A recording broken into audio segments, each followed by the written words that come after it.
welcome to another episode of Cowboys and Indian, the footballing show. I'm your host, Tone. Please do like and subscribe. Just introducing the pundits, the singing cowboy, Duggy. Morning. No song this morning? No, not today. Morning, Stuart. How you doing? All tickety-boo, young man. And it's a great pleasure to welcome today's guest, Kevin. Morning, And Tone. he's just that. His first name and surname is the same. It's Kevin. What a kidding. Kevin, how you doing? Welcome. Thanks for having me on, boys. You're welcome. And Kevin is a West Ham supporter for all his virtues. You see, I didn't say sins like I do to all the other fans that come on. But so, Kevin, like we normally start off, but how comes West Ham for you? Schoolboy, really. I was actually a Liverpool fan up till about the age of 12, 13.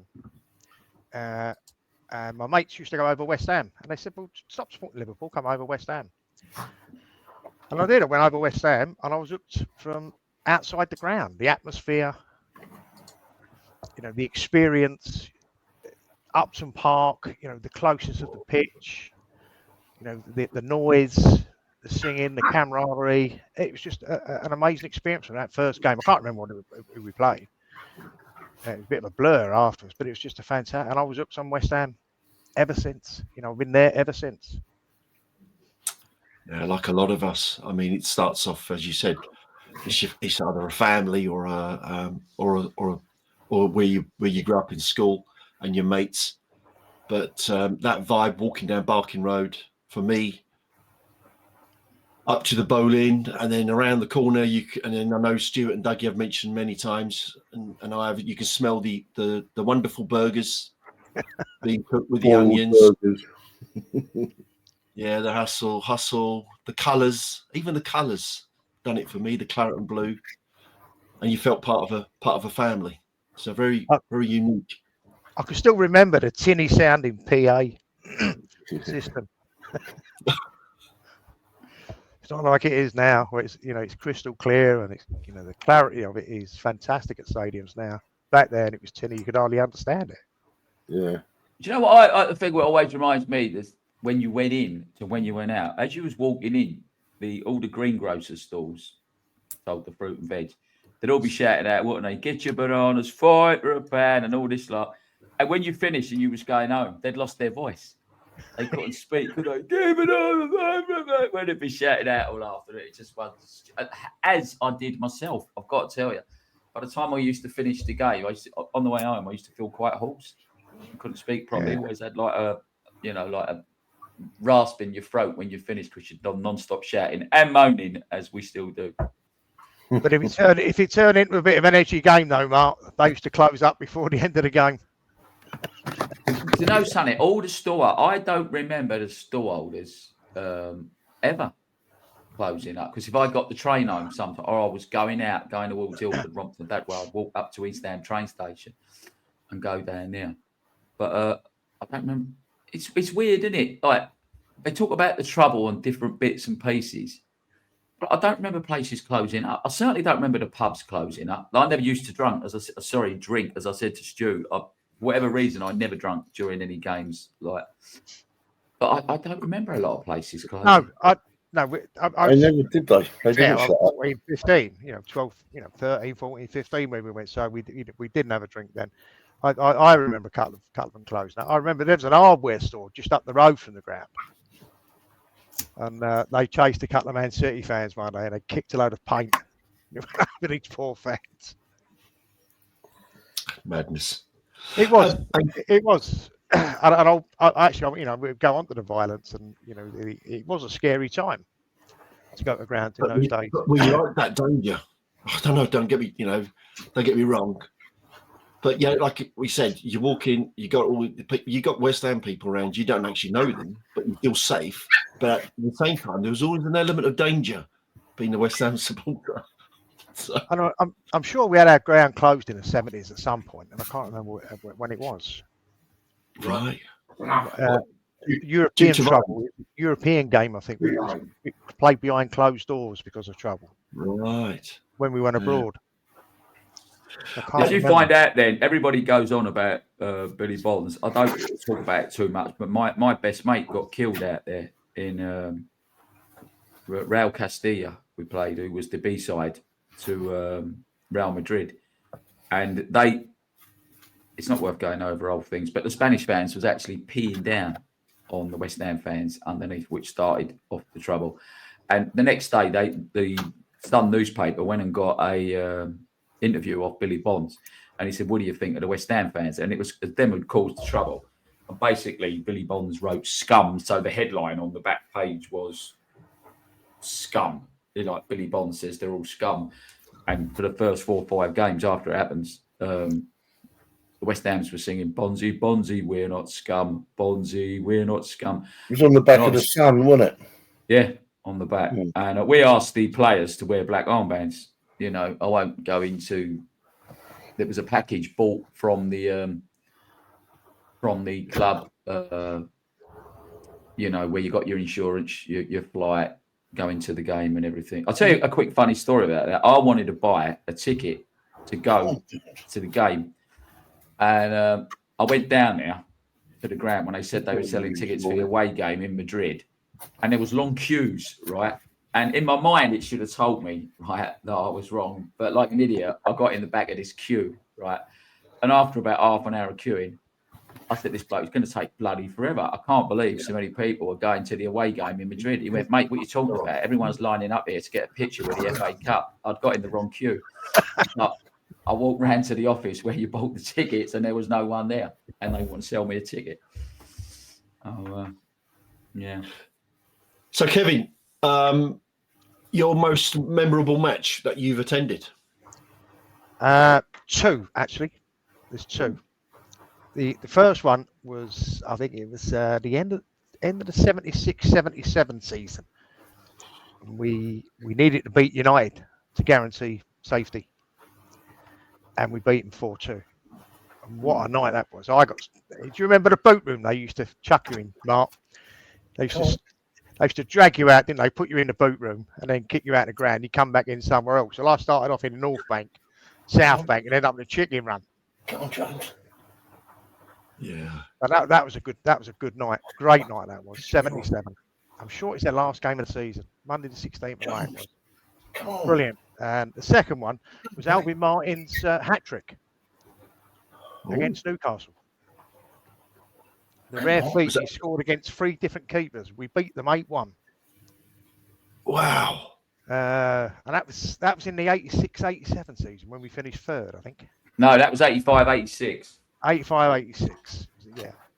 We beat him 8-1. He scored against Tim Summer was their regular keeper, but he was still injured from the previous game.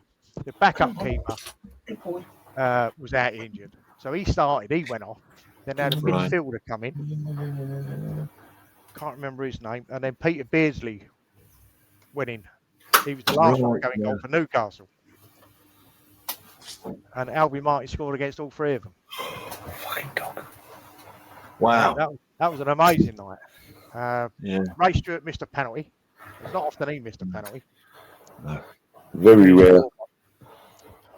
And yeah, 90% conversion rate, Ray Stewart had. I thought it was higher than that. I know it was 90. something. 90%. It was brilliant. It was fantastic. 90-10. Did he score against Liverpool in that cup final? Yeah, he did. And he placed it. He always used to smash the goalkeeper through the net, but he didn't in the final. He side-footed it. Last game, right? Last kick of the game. The game was finished. He scored against Ray Clements, side-footed it. Yeah. And then the replay, I think we should have won that. I thought we played better than Liverpool. Mate. To be honest, like if you look back at it, we went over this when we did a League Cup review. Like Liverpool were the bee's knees at that point. They were like the Man City. Well, not the Man City anymore, but they were like the Liverpool now. Like really, really good game. They was a good team. They was winning everything. Yeah. So a couple of cracking nights there, Tony. Yeah, I bet you. That sounds. I mean, I remember I do remember the Newcastle one. I was still young then, but I don't Yeah, remember that was- any of the goalkeepers, Tone. It's got down here. They were Martin Thomas, Chris Hedworth, and then you're right, Kev, Peter Beardsley. Yeah, Peter Beardsley. he's a midfield player. He was a midfielder. One of the midfield So- players went in. And then he got That's in. never happened again.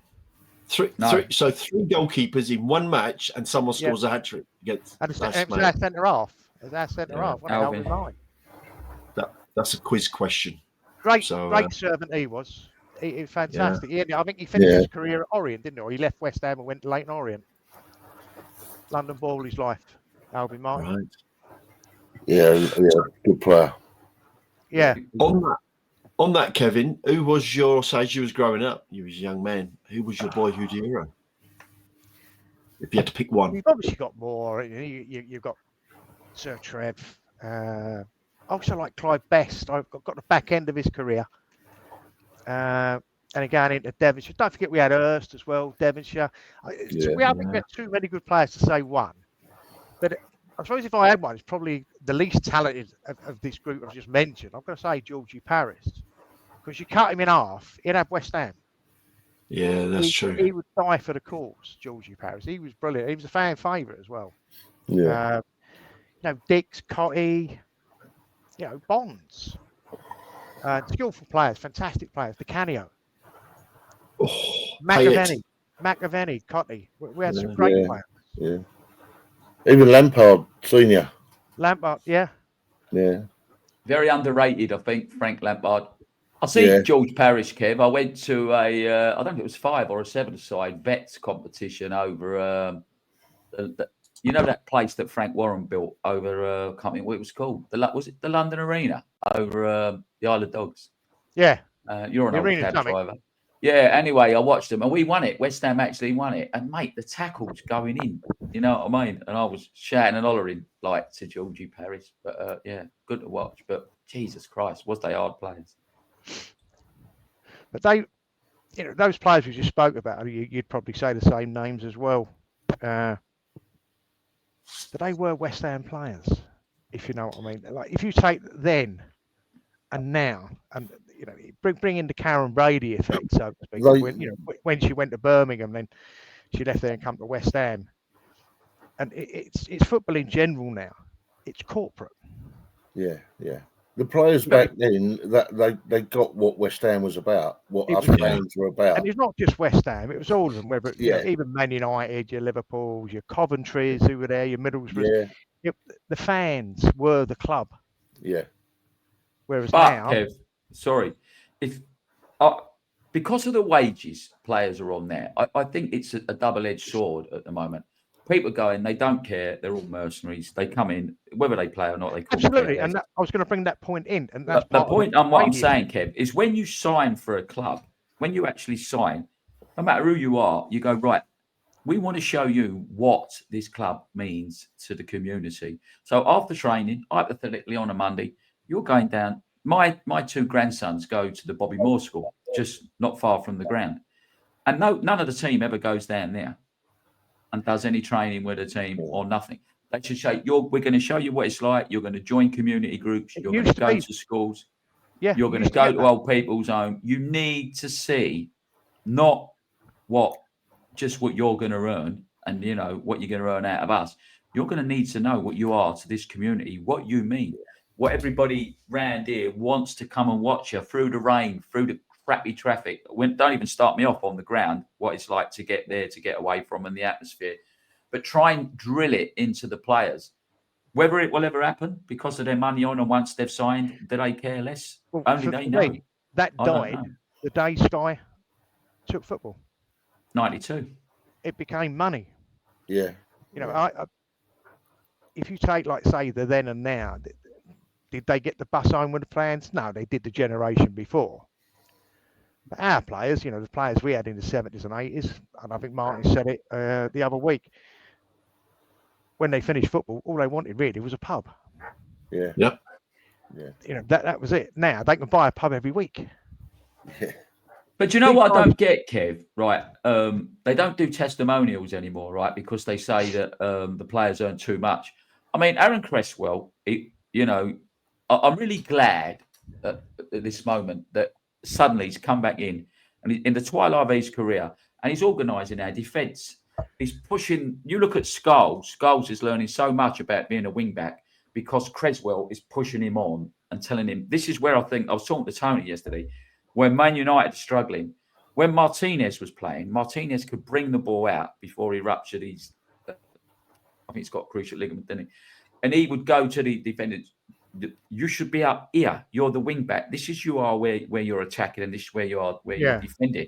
And I don't think the players understand. But when he got sent off against Frankfurt, we didn't lose because Cresswell got sent off.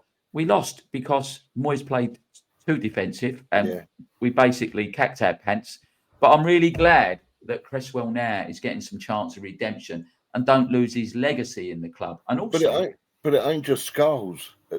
Kilman plays much better with Cresswell next to him, because if you watch it, don't watch the ball game, watch what's going on at the defence. You've got Cresswell telling Kilman where to be. He's marshalling the defence. You know, and Cresswell, he doesn't get enough recognition. Yeah, but he deserves a testimonial, Stu. And if they don't need the money, let them put the money into let Cresswell. I mean, when we first started calling it, everyone called him the Merseyside Maldini. You know what I mean? He can put it where he wants. It's up to him. Yeah. Say, like, you know, if you don't need the money, or put half of it in.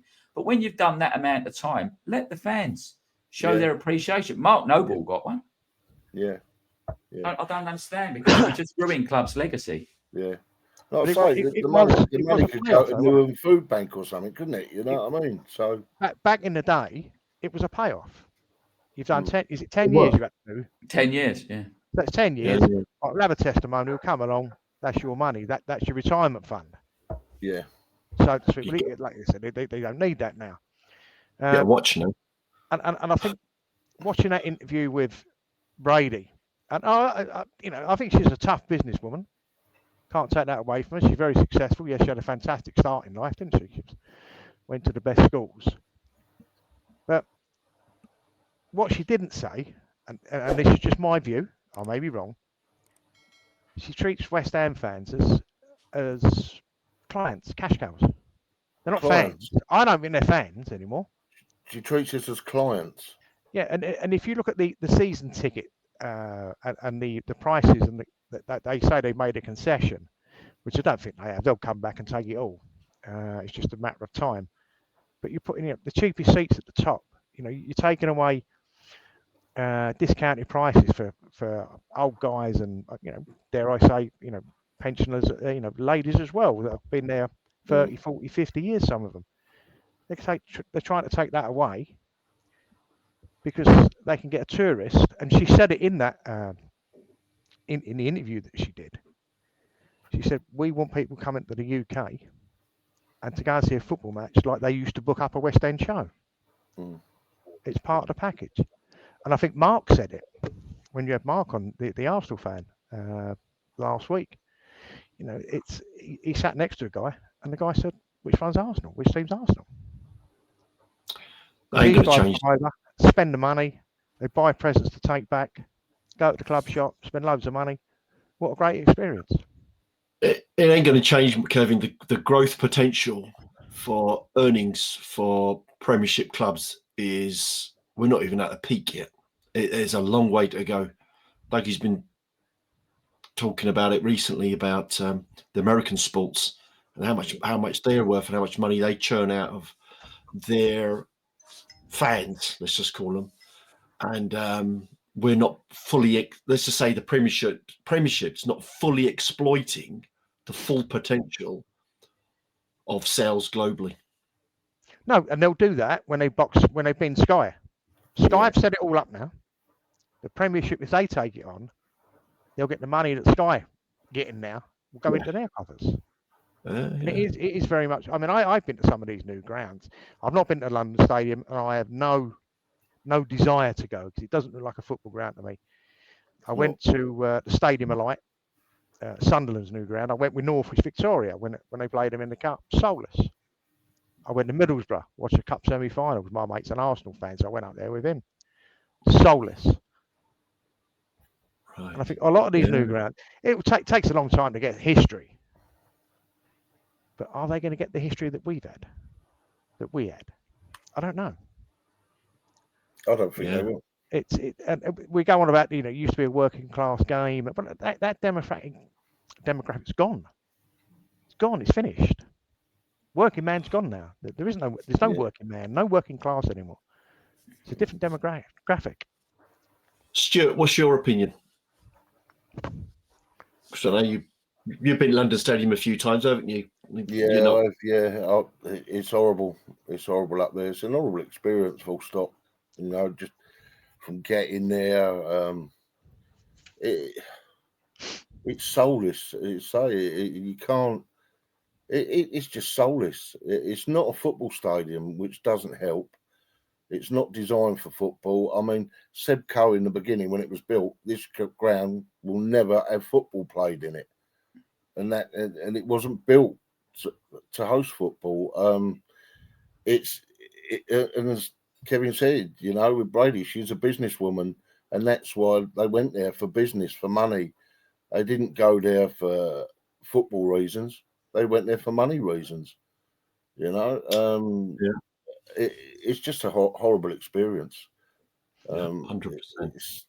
Look, I was talking to Martin a little while ago, and I can't remember where I saw it. It might have been on Facebook. And West Ham are the 17th richest club in the world in terms of revenue generation.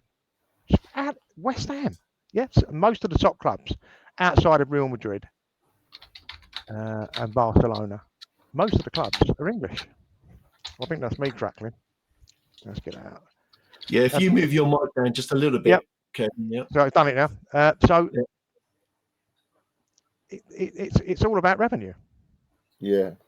100%. Right, so if you don't go to the London Stadium, where'd you hang out then, Kevin? Where'd you go, or wherever you've been since? I understand your last Upton Park game was late 80s, 90s. Late 80s, yeah. Then I went over Welling United, Vauxhall Conference at the time. My mate used to go over there. Well, some cracking nights, especially in the FA Cup. Played Gillingham, Blackburn, a couple of cracking games against the Bristol clubs in the FA Cup. That had a really good atmosphere. And the away supporters would change ends at half time and walk past each other, have a joke and a laugh. You couldn't do that at a Prem game, could you? Or a Football League game, mostly. From there, then we moved up north. We spent a lot of time abroad. Spent some time in Beijing, where I was a season ticket holder for Beijing Guan. How much did that cost? That was 67 quid for the first year, £76 for the second season, and that was in the old Workers Stadium. Wow, that was a fantastic stadium. That was. Bloody hell! What was the atmosphere like there? Really good, really good.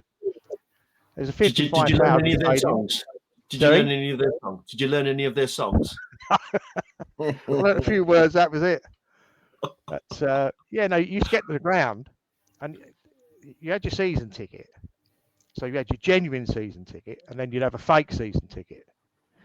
So your genuine season ticket would get you into the ground. And then to get in the section so we're all together, you'd have a fake season ticket. Oh, gotcha. So you could sit with your mates. So that was all set up. That was really good. And then a few years ago, not far from Martin, I started going to Elche. They were in La Liga, so sort of Barcelona down there, Madrid. And to be fair, they were the worst games because they're just so flat. There's no atmosphere. Right, wow. I've been down there 4 years now. Great nights we've had down there. It's a great club. We talk about. Just so the viewers can understand, because I've never heard of Elche. I thought Elche was some sort of rash, but no. It can be. But where in those leagues is Elche? We're always near the bottom in La Liga. Okay. And now we're in La Liga 2, which is obviously their championship. Gotcha. We're second at the moment. All right. Might get promotion. We're top. There's 2 points between the top 7. Bloody hell. That's a close league. We won 3-1 last night. I was going to get down, but I've got some stuff on today, so I couldn't go. But I can go down and watch Elche. I normally go once a month during the winter, and then late, early summer, and then or early autumn. We go down to like 5 or 6 weeks. My wife and I, we drive down there and take the dog, so I could get quite a few games in. But if I fly down there, so January, I flew down. My flight cost me 50 quid. Return ticket. Sorry? Was it £50 return? Yep. Yep, On Ryanair. awesome. On Ryanair. Right. The season ticket is £108, €120 it was. Now it should be 140 because I renew. I get a discount.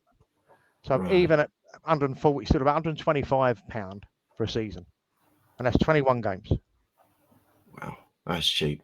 And that's championship level. And they play good football. They do play some good football.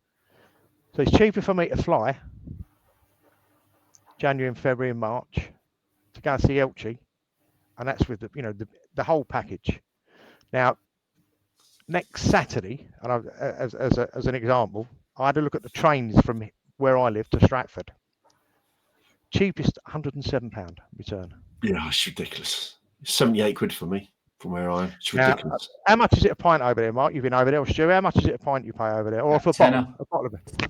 I paid £7 for a bottle of Heineken the last time I was over there, and you couldn't walk it up the stairs. You had to. I took my mum, as we know, my mum ain't very well, and I had to leave her in the seat, and she wanted a cup of tea, and they wouldn't let me back up with a cup of tea and a bottle of Heineken, so I had to quickly drink a couple of mouthfuls of the Heineken. Well, you get Mal down there, which is like a popular beer, San Miguel, and it's €2.50. If you go in if this is at the ground. Right. Now, what about if you in the pub? How much is San Miguel in the pub there then? About the same. It's not expensive. £2. Yeah, it's just fucking £2-3. Parking, we park 75 yards from the ground. There's a massive bit of waste ground that they use as a car park. That's free. You don't pay to park. Yeah. And we've joined. There's a guy that runs our group. He's a Newcastle fan. I'm going to try and get him on here for you. He runs it. He's now got us into an international Pena, which is international supporters group. So we get access to the international Pena bar, and it's €1 for a can. Wow. Can of beer, €1. Yeah. How many away grounds have you gone to, Kev, in Spain? You've gone to Valencia. Well, yeah, we went to Valencia, the Mestalla, which is a ground that every football supporter should try and go to before it closes. It's an amazing ground.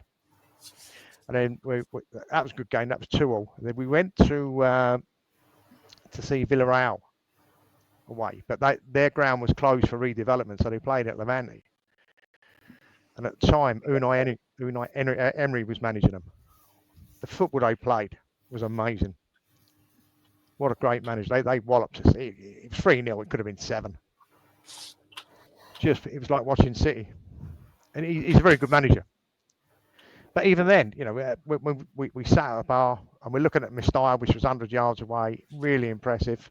€2 for a beer. That's what it should be. And food is so cheap as well. Well, and at the beginning of last season, so it was back end of August or beginning of September. I can't remember the game I went to.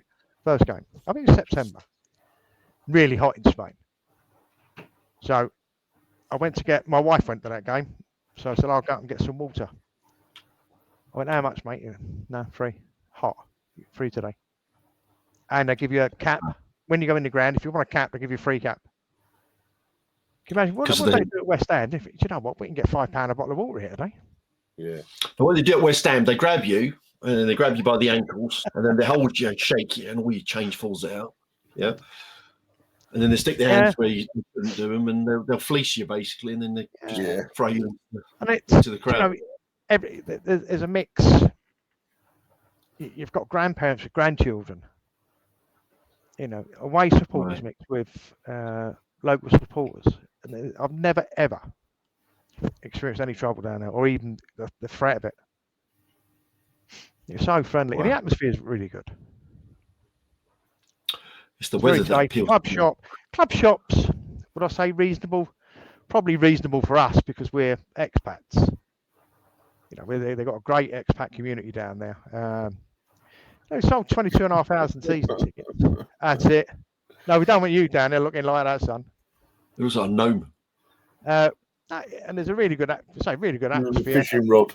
People, the shop's reasonably priced, probably expensive for the locals, but they have like local teams. You know, Elche have a boys team, girls team, the ladies team are doing okay. At the end of the season, they will let parade round. They get the community is really part of the club. It's a community club. Yeah.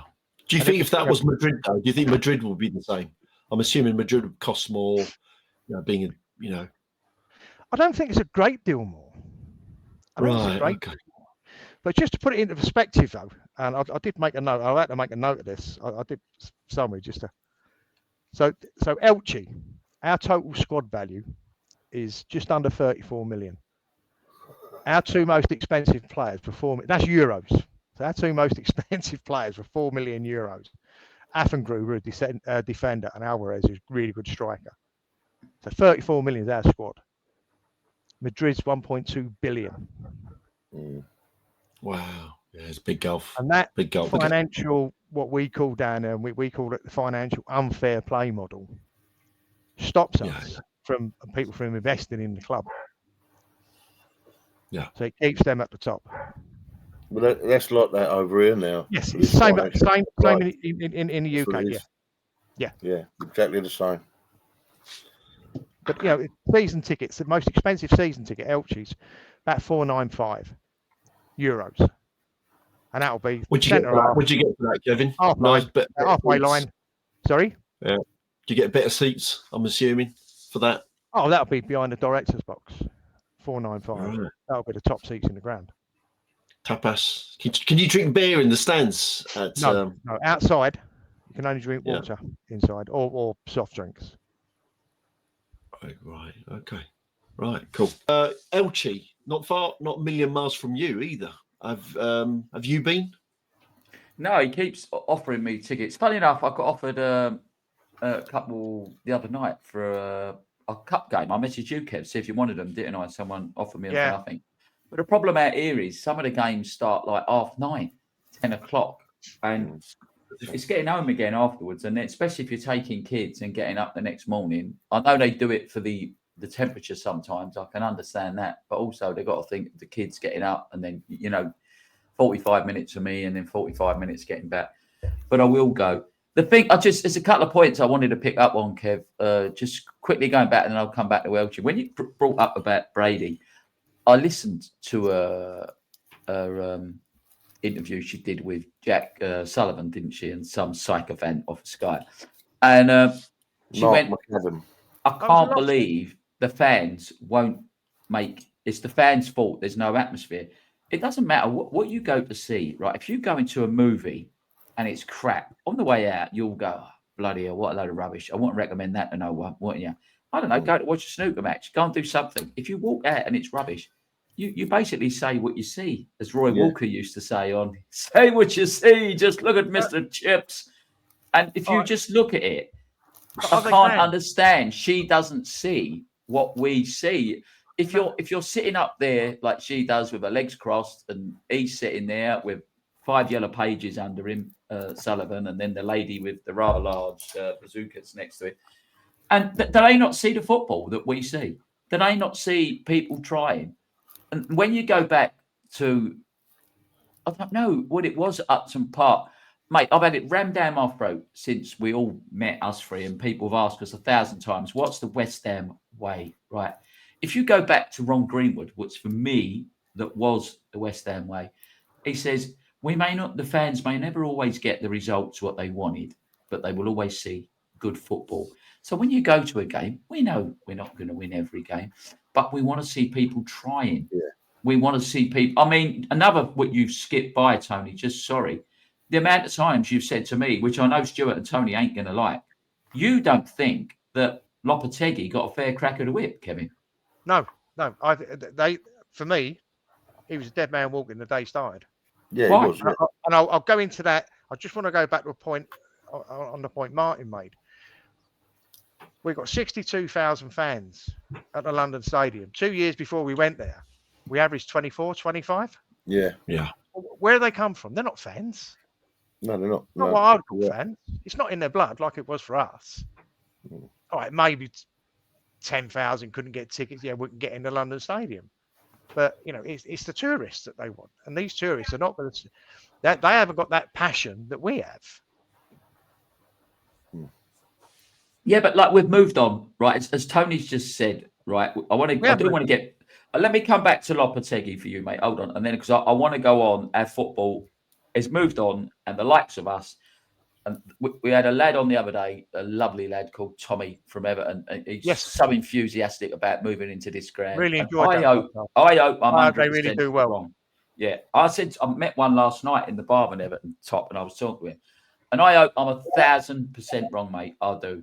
But I'll tell you something. He said, all the season tickets are gone. I bet you only money 5,000 of them season tickets are sold. And they've not gone to fans.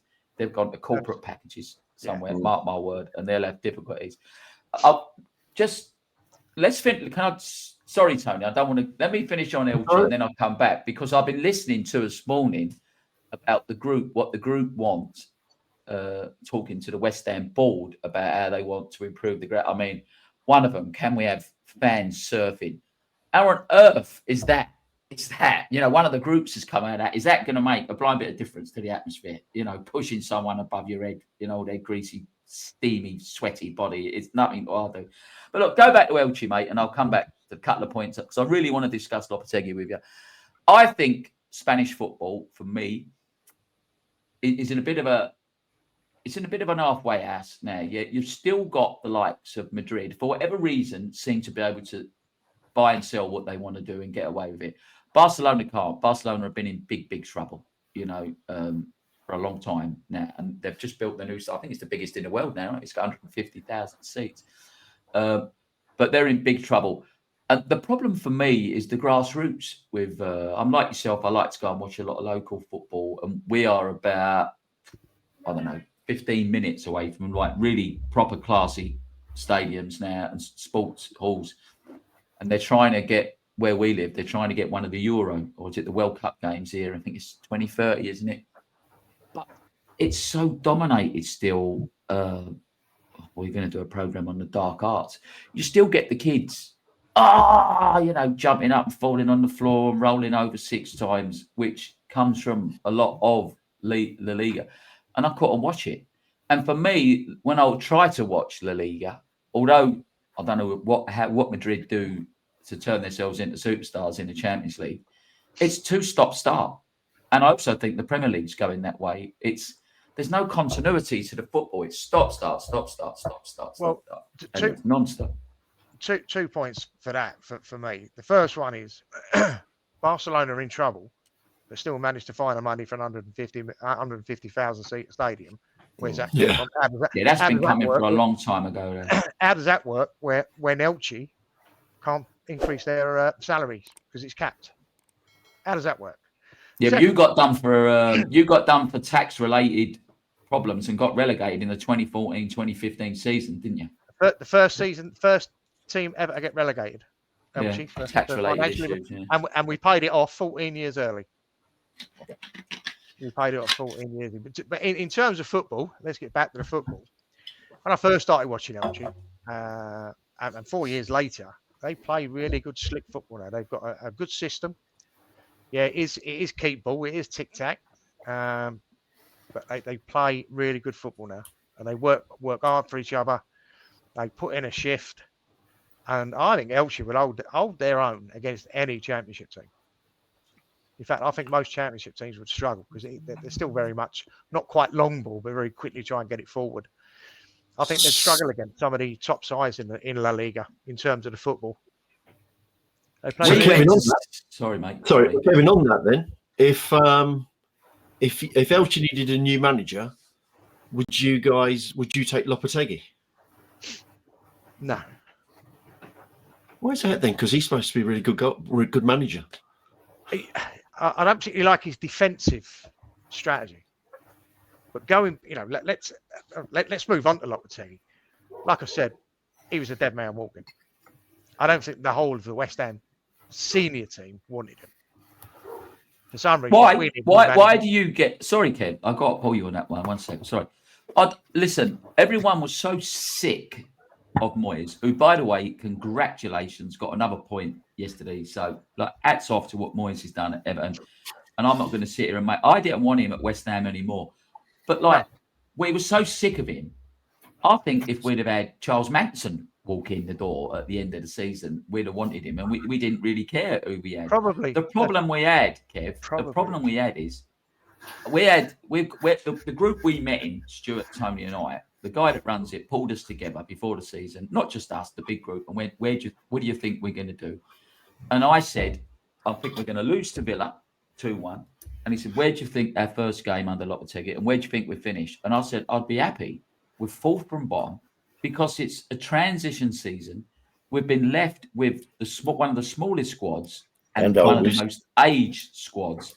So regardless of whether he come in, I think Moyes was spiteful near the end of his time. He was giving people extra contracts that didn't need contract, and he knew he was on the way out, and he left us with a pony squad, mate. What did Lopetegui start with? A fractured board, I'd say, or a fractured team, the senior team. One of the oldest squads, and most importantly, one of the slowest. But what I couldn't get with Lopetegui, and I still say he didn't get a fair crack at the whip, but he didn't seem to learn. No. Up until, I don't know, he had a cracking couple of results towards the end, but he didn't save him. But there was 11 players, and they just didn't seem to know what each other was doing. You know, we'd start, say, 3-5-1, or sorry, 3-5-2, and we'd start with flat back five. Within 2-3 minutes, we got into a flat back five. We just didn't seem to have a system. The players didn't seem to know. And that's carried on under Potter. I'm still not so sure they know what they're doing. But let's get. We can't learn systems. We won't go down there. I think the bottom three are gone. I think 33 points for any team they're safe now. 33. I think it'd be one of the lowest seasons you need to points total to say. They normally say 40, 42, don't they? But the bottom three are gone. But Lopetegui, I just don't think he got a fair crack at the whip. And I think did we want him? Well, like Marty said, who else are we going to have? Yeah, but he got a lot of money when he left, mate. Sorry? He got a lot of money, him and all his team. I bumped into some Wolves fans. 10 million, was it? Yeah. He was too strict. He was a disciplinarian, and his style of management went out years ago. It's gone, that style of management. You can't treat, because players nowadays, they're prima donnas. You can't treat them like they used to be treated. Like Fergie would throw an airdryer at something. You can't do that anymore. Now, if a player doesn't, if he's got, oh, come here, you've got to put your arm around him. You've got to manage him now. And Lopetegui's style of management's gone. It's past. It's well in the past now. That's that style of management. It's all man management now, and that's what it's all about, because they're all prima donnas now, footballers. They're not. Yeah, but it shouldn't be, Stu. It shouldn't be. No, but it will be because of the money. And like we said at the beginning. It should be about the money, mate. Yeah, if they're crap, you've got to tell them. This is what we said at the beginning. It died in 1992 when the Premier League was formed. That killed it. That killed our football, because then it became corporate. It became money. Sky. Sky, they hold the purse strings on a lot of things, but Sky are starting to lose out. TNT have got so much more now they're putting on, and you've got Amazon. Amazon have got more money than TNT and Sky put together. And they're doing the Champions League, aren't they? They do a lot. They want to get into the Champions League. And plus all the Premier League they're putting on. I mean, TNT had 2 Premier League games on yesterday, and Sky had 1. A few years ago that wouldn't have been like that. But Sky are on their way out. They've burnt their bridges because people. I hope so, Stuart. So do I. Keep it on Sky. Keep it on Sky. If you cast your mind back to Boxing Night, there was an 8 o'clock game on a Boxing Night. Yeah. It's family time. Have your football like it used to be, Boxing Day, during the day. Yeah. Not 8 o'clock. Yeah. Yeah. Mate, we played one of our European games at 5:45. Rush hour. What's it like getting to Stratford? You know what I mean? Ridiculous. Because And that was of all down for television. That's why. TV, yeah. You know, going back to my era, and yeah, you know, we always look back, don't we, us olders? You know, our memories are blurred by the passage of time, and you know, we think it was better back then, but was it? Well, actually, I think some of our football was. You know, the clubs were, you know, they were part of the fans, and the fans were part of the club. Yeah, well, it goes back to what Martin said earlier under Ron Greenwood. You know, as he said, the fans might not always get the result they want, but they will always see a good game of football. They're trying to play good football. Yeah. But now they just trying to bring it covered ourselves in glory over the years, have we? And neither of Elche. I think Elche have won La Liga 2 twice. Runner up in the Copa del Rey back in '69 once. But we never become West Ham fans to win trophies and cups. It just we never. Well, you say that, Stu, but I remember, and once again, memory may be blurred by the passage of time. But I think it was a quarter final of the cup not that long ago under Allardyce. Yeah, he threw it. And he basically played a second string, and like that, you know, for the clubs like West Ham, not Sporris, he filled it with all kids, didn't he? Yeah, not Sporris. Destroyed them. And he said, "Well, I need to save these players for the Prem game at the weekend." But as a fan, back in the '70s, we'd have put even the '80s, really, we'd have put our strongest team out and try and win. Yeah, because it's a day out. That's what clubs like West Ham. Kevin, I'm going to give you these figures, right? And we're not going over them, but we did this last night. They're just 4 figures, right? American football, 500 million viewers, right? 500 million viewers. And the American football leagues bring in, no demotions or all that, 50 billion a year. 50 billion, right? The Premier League, right? 4.2 billion viewers. Right, so 3 billion. So 3 billion more than the American football spectators. It's a worldwide franchise. And it only brings in 6.4 billion. So you know where this is going, and we know why the Americans are wanting to get involved in the Premier League, mate. And any team that really believe that they're worried about the boards anymore, it's going corporate and it's all about earning money. Just like the Glazers do for the people that own the teams. Yeah. Mark my words. Well, there's nothing we can do about it. It is what it is. No, it's like a juggernaut. It's going that way.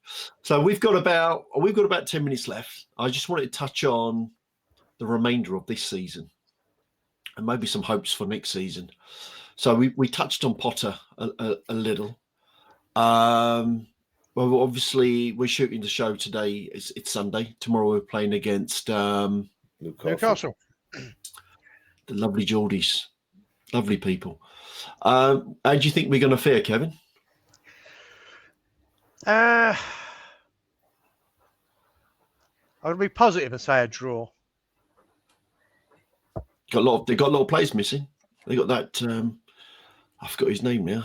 They've got a couple of players missing, key ones. They've got Gordon missing, and they've got the Carabao Cup final next week, so they might rest Isaac and a couple of players. Have to pick up an injury. Well, you say that they also need the points. Yeah, they need the points for Champions League. Yeah, I think he might start. He might rest them at the start, but if he looks like the game ain't going his way, Eddie Howe, he will bring the big guns on. He will. So what do you think, Stu? Did we beat them 2-0 or 2-1?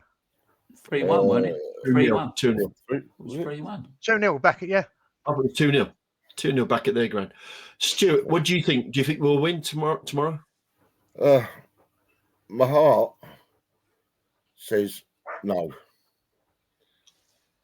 I don't think we're going to beat them tomorrow night. I really don't. Right.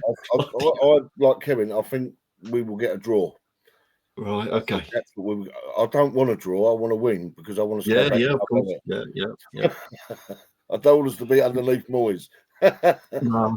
And what about our resident gnome? Shall I say? Duggy, what do you think?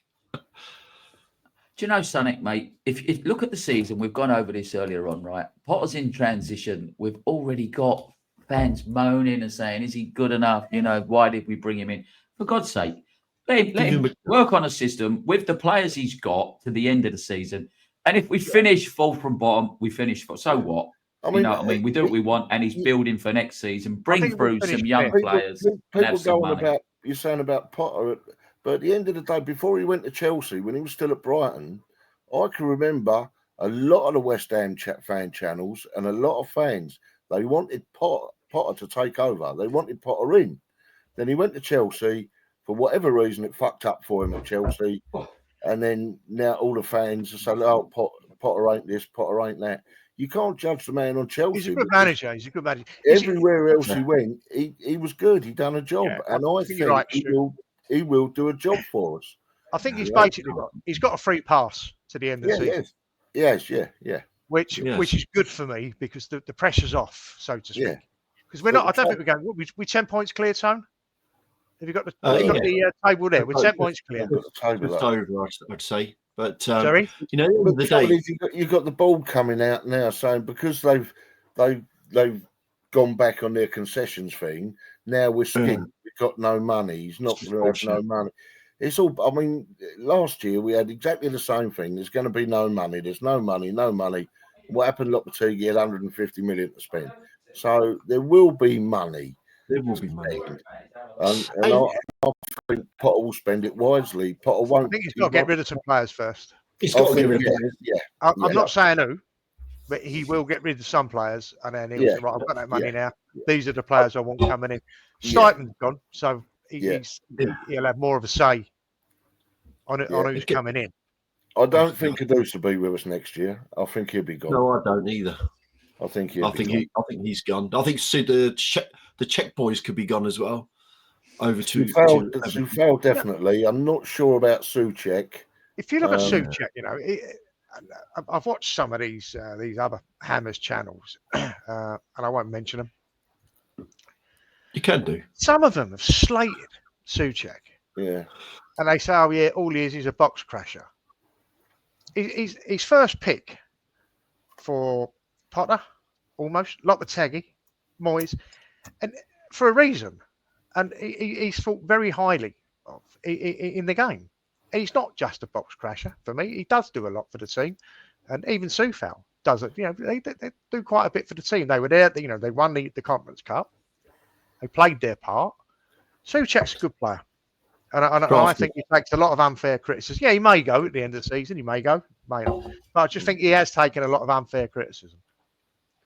Mate, when we played the League Cup final, right? You go back to when we played it at Villa Park, the replay. We lost 2-1. We lost 2-1 to the best side that had been there for years. There was almost a fight. We had half the old end. Do you remember? You used to get half the old end. They would get one and we would get the other half. We always got the left-hand half when I went. And we nearly had a fight. They was booing the West Ham players when they was coming around on the parade. We've just got to a final that had 92 teams in. But it wasn't acceptable that we lost in the final. For God's sake, get behind your team, support your team, have had rants. But at the end of the day, if you're a West Ham fan, I don't support the board. I don't support the club itself. I support the team. I don't care who the player, the manager is. I support the team, not the regime. Always support West Ham. Yes, very good, Stu. Very good. You're right. And that goes. You know, there are probably other podcasts being made by Wolves and other teams in the Prem right now. They're probably all saying the same thing. Outside the top six, we're all moaning about the board, but we love our team. Yeah, no choice. Well, just for my prediction, I think we will win tomorrow, but that's just me. Always the optimistic, live in hope. I hope so. I hope we do. I think we're going to win 8-1, and Newcastle are going to have 3 different goalkeepers. 4, just to change it. And Souček's going to get an hat-trick. Souček gets hat-trick. James Ward-Prowse gets hat-trick. There you go. I can't see that happening. No, not can I. But 3 goalkeepers. But yeah, next season's going to be good. I'm looking forward to it. And Paquet's going to get booked. You've got to remember 3 or 4 years of misery from Moyes. That not all of it, by the way, but near the end, obviously. But that type of play is going to take time. It takes time to get it out of the club, reprogram everybody, get the right type of people in, right type of players in. It's almost like rebuilding a car. We had a car that had a Scottish engine, stopped working, so we had to then we bought a Spanish engine, still didn't work. And now we've got a Potter engine, and it needs some fine tuning and maybe some new parts, but we'll get there. I think we'll get there. I had a mate a few years back that had a Datsun Cherry that used to get flashed up by a milk float to let him out of the way. I won't name him, but he's on the other side of you. Which Datsun was it? Going back to Moyes, obviously being from Northwich up in the northwest, I meet lots and lots of Everton fans. Yeah, of course. Almost to a man, they love Moyes. They could have possibly gone out of business, Kev, if they went down. That's how bad their finances were. Really bad. That first stint, I said, but he didn't win you anything. I said, but he stabilised the club. He kept us up. He did a really good job. They love him. They can't understand why West Ham don't like him. Give him a couple of years. I said, well, if you take the last 2 years at West Ham, if he could have stuck 10 men, like Lopetegui was 10 men behind the ball. For me, Moyes was if Moyes could have got away with sticking 10 men behind the goal, he would have done. Yeah. He was that defensive in those last couple of years, and that's what ruined it. It did. He should have gone after the cup final. Should have gone after cup final. 100%, yeah. It would have had a legacy then. Yeah, absolutely. Yeah, it'd have left, and people would have had fond memories. I agree. Yeah. Instead of he danced like a Thunderbird puppet after the final, and that was my abiding memory of him dancing like Parker, going like this, one of the Thunderbirds. Oh no, the worst one was who was the what was his name? David Bob Bleak. Stoko, the Sunderland manager. David Bleak, when he was dancing at Wembley. They stayed up, didn't they? Yeah, as well. Bob Stoko, when Sunderland beat Leeds in the final, was another good run on with his trilby hat on. Yeah, and his comb over. Who was the Brighton manager when they drew with Man United? He had white shoes on. I mean, it might have been Jimmy Melia, his name was. And he had big pair of white shoes on with a different colour suit. He looked Darren I'll ask Darren later when they come round for the football. I think they wore white suits to a Wembley final once. Do you remember when Liverpool had? They called them the Spice Boys, didn't they? With Collymore, Fowler, McManaman, and all that. Yeah. McAteer, Jason McAteer. Yeah. Oh, mate, he was definitely, He wouldn't have won any Mensa contests then. Denser. I mean, he knew his name. All right, so just to wrap up then, gents, any last words? Thanks for having me on. Really enjoyed it. Really enjoyed it. Yeah, guys, don't forget, right, we are looking for different fans. As we'll see, we've had a West Ham, Elche, Welling, some Chinese club I've never heard. Also, don't forget, we're still supporting Amers United that are trying to get massive changes for loads of reasons now, not just the concessions around the grounds. So if any fan is listening, would like to go on and sign their petition and follow them. And if you do see them at away games, they want everybody to go up and talk to you. And if you've got any problems, send them an email. I think they're doing a big thing tomorrow night, aren't they, with Newcastle fans outside the Aquatic Centre. Up there. Yeah, absolutely. Take your armbands. Take your armbands if you can't swim. Yeah. Well, don't forget to like and subscribe. And once again, thank you very much, Kevin, for joining us today. And really do appreciate it. And hopefully Elche, along with the Mighty Hammers, that do well and you get promoted to La Liga. Duggy, thank you very much once again for joining us. I do like your hat though. It must be hot in Spain. Elche hat. Someone bought this for my wife after she had chemotherapy and she had a bald head. And that's why we got it. So I bought an Won't Elche say who it hat. was, but he's a gay Elche fan. Very gay. Right. The old gay meaning at me. Yeah. Not There shut you that door, guy. I see Larry Grayson. Yeah, Larry Grayson. Larry Everard, Grayson. shut that door. Don't laugh. He ain't got a clue. So Show me fucking age now. he'll be YouTubing later. He'll be YouTubing Larry Grayson.